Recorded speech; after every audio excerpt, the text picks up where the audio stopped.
Today we're going to talk about the communication model. We're going to take communication and break it down into small pieces so that we can analyze any kind of problems that we may have and fix them, or just understand better how communication works. So this is a model that I like that's a compilation of several other models that I've studied.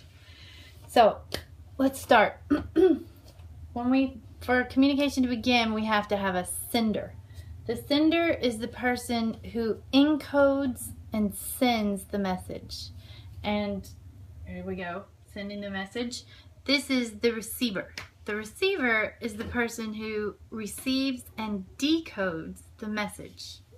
The message is a broken line, a dotted line, because the sender, what the message that the sender sends is never exactly what the receiver receives. Okay, so let's talk about encoding. When the sender encodes a message, what does that mean?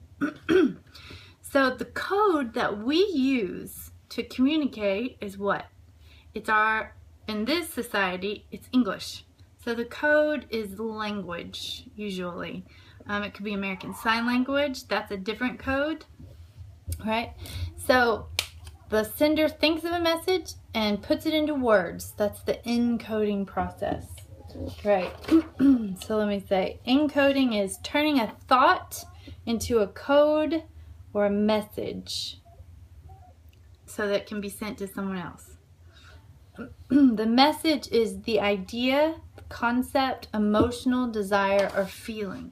So the message is the thing you think of, and then you put it into words, that's encoding, and then you send it, right? So we send this message through a channel. Okay, the channel is the particular way you choose to send the message. So we have a lot of different channels that we use every day. So right now I'm speaking to you, so speech is my channel. You could also say this videoing it is another way that you could say that this is a channel. When we use our phones, we are texting, that's a channel. If we write an email, if we just use facial expressions, that's a nonverbal channel. So the way you get the message across, the type of method you use to get the message across is the channel. Let me give you that definition that I want you to remember. The channel is how the message moves between the people.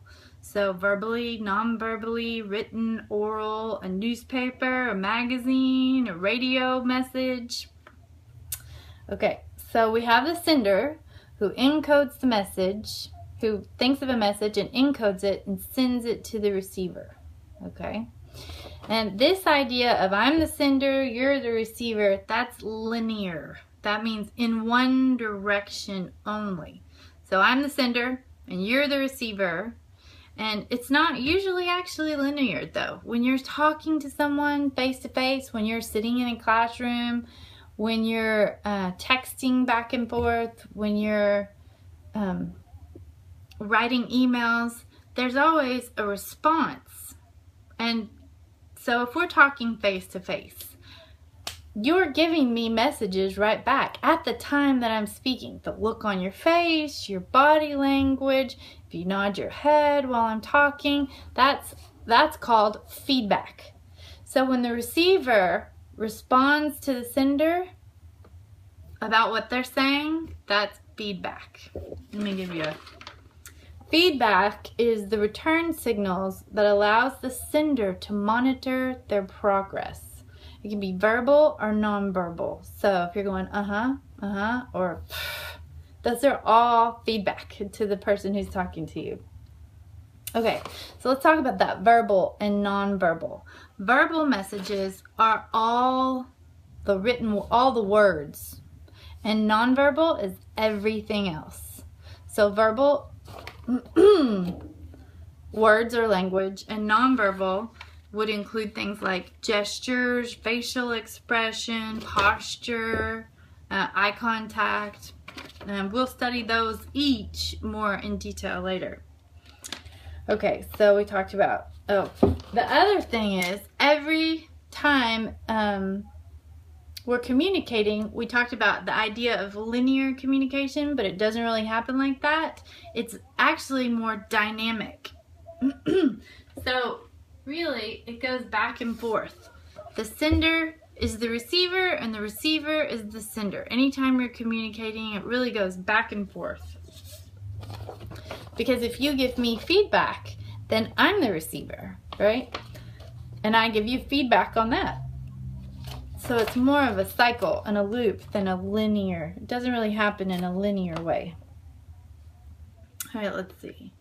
Channel, message, situation, sender, decoding, and encoding. Okay, so we talked about encoding, where you're taking your idea or feeling and putting it into words, and that's encoding. Decoding is hearing words and translating it into a thought or message and understanding, right? So if you've ever been in a country where you don't speak the language, then you have a really hard time decoding what you're hearing. You don't really decode what you're hearing. Maybe just a little bit of the body language and a word here or there. Let's see another time when decoding doesn't really work. Have you ever heard someone say something and thought, what did you say? That can't be right, because you heard the wrong thing? Or if you've been in a class that was really challenging, or you're just really tired and you can't think, and someone is saying something but you can't understand, you can't turn it into a thought or understand what they're saying, then you're not decoding. So if we understand when we don't do it, it helps us understand what the process is. You hear the words, you turn it into an idea. Okay. When there are other things in the environment that compete with the message, that's called interference or noise. So when there are things that interfere with the message, those are noise. Noise. There are two types of noise. There's internal noise and external noise. So right now there's people running around outside that I can hear, and that's external noise. That's competing with this communication that we're having. Right now, if you're sleepy or feel tired or need to go to the bathroom or have an itch on your ear, then that is internal noise. So all the things within you that compete with your ability to communicate and receive and send messages, that is internal or that's internal noise. So anything that competes is noise. There's external noise, and then there's internal noise. Okay, so we talked about how the message we send from the sender to the receiver is not always exactly what the sender sends, is not always exactly what the receiver sees. That's because of this little bubble right here. This is our filter. And everybody has one. Your filter is what you bring to communication. So, everybody brings attitudes, beliefs, prejudices, interests, values, personal factors, ways of thinking.